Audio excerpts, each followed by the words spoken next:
Hello everyone, my name is Brandon Gear, and I'm doing my presentation on euthanasia and physician-assisted suicide. This topic was first introduced to me through the movie Me Before You. I had never even heard of it before watching the movie, and I was fascinated and wanted to learn more.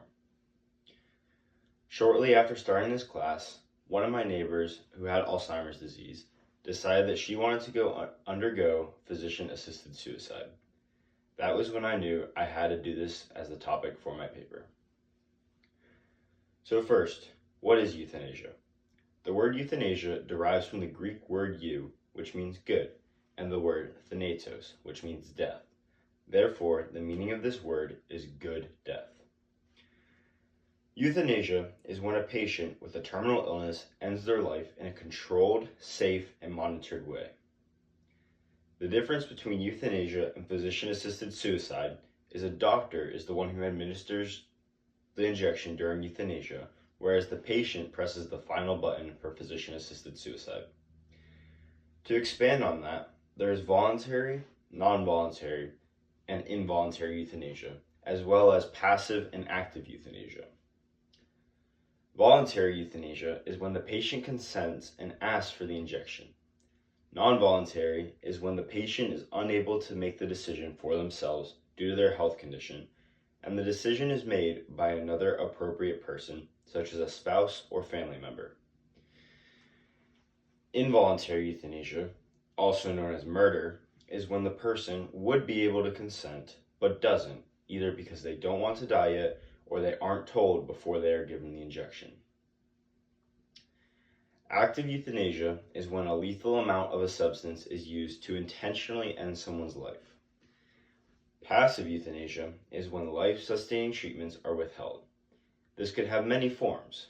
For example, giving the patient a larger and larger dose of opioids, which would eventually become toxic, or it could be withholding treatment altogether. Some argue that this isn't actually a form of euthanasia because there is no intention to kill.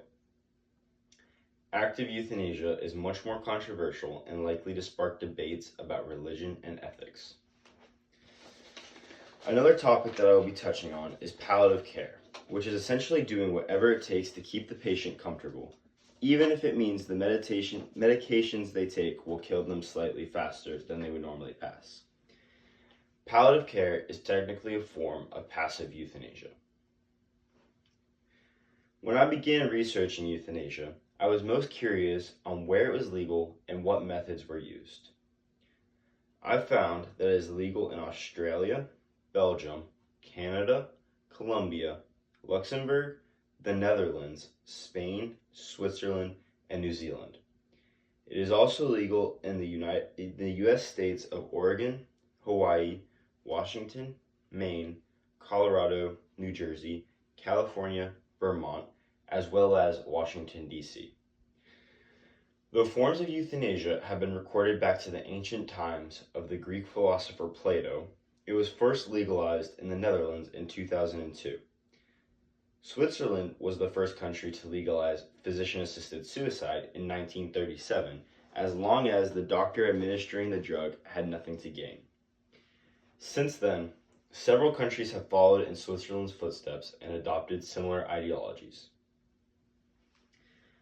The most common form of medications are high doses of barbiturates, which are used to treat insomnia, seizures, and depression. The drugs allow the patient to peacefully fall asleep and pass away painlessly. Though barbiturates are most common and humane nowadays, a variety of painkillers have been used in the past. A popular quote is, "The dose makes the poison," essentially saying that enough of any drug is deadly.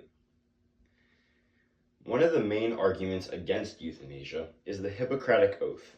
Though there are several variations of the oath today, the original states, "I will neither give a deadly drug to anybody who asks for it, nor will I make a suggestion to this effect."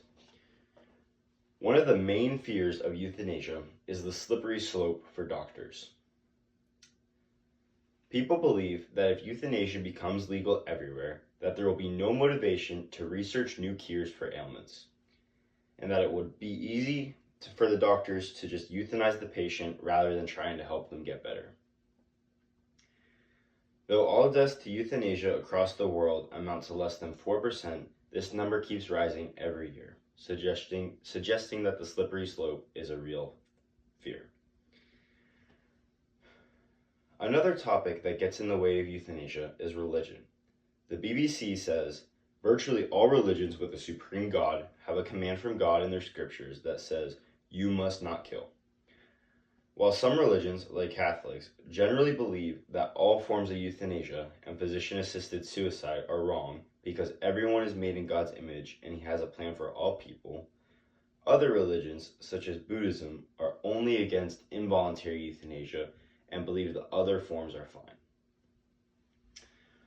On the flip side, several people argue that allowing euthanasia provides patient autonomy and control of their future.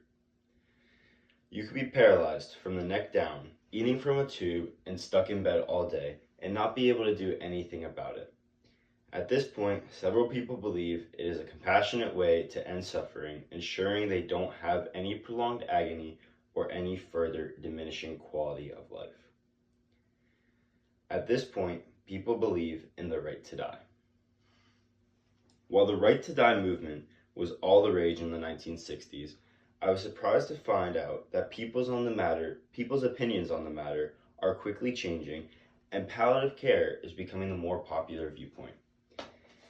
In fact, it was very challenging to find modern-day articles in favor of euthanasia because most of them talked about palliative care. Throughout this project, I found the databases on SJR to be extremely helpful, and I used the Gale Health and Wellness database to locate several of my sources. I made sure to include sources from all viewpoints to reduce any bias, and I also tried to use several articles from different time periods to get a broad perspective. The National Institute of Health also had a plethora of information that was extremely helpful in finding facts on the topic.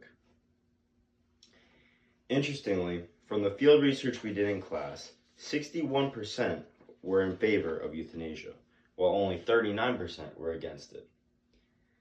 Despite all the research suggesting that religion is a big factor in people being against euthanasia, 75% who said they were in favor of it were actually religious. The surveys did have a majority females, so this result could be skewed, but 75% of people who were in favor of euthanasia were women, whereas the people who said no were split 50-50. At the start, I was fully in favor of euthanasia and physician-assisted suicide. Now, I am less confident in my beliefs. I think that it should still be allowed, but should be heavily regulated to avoid the slippery slope. My biggest concern is that there may be a loss of motivation to find new cures. I do think that only physician-assisted suicide should be allowed so that the patient has the final say. Thank you for listening.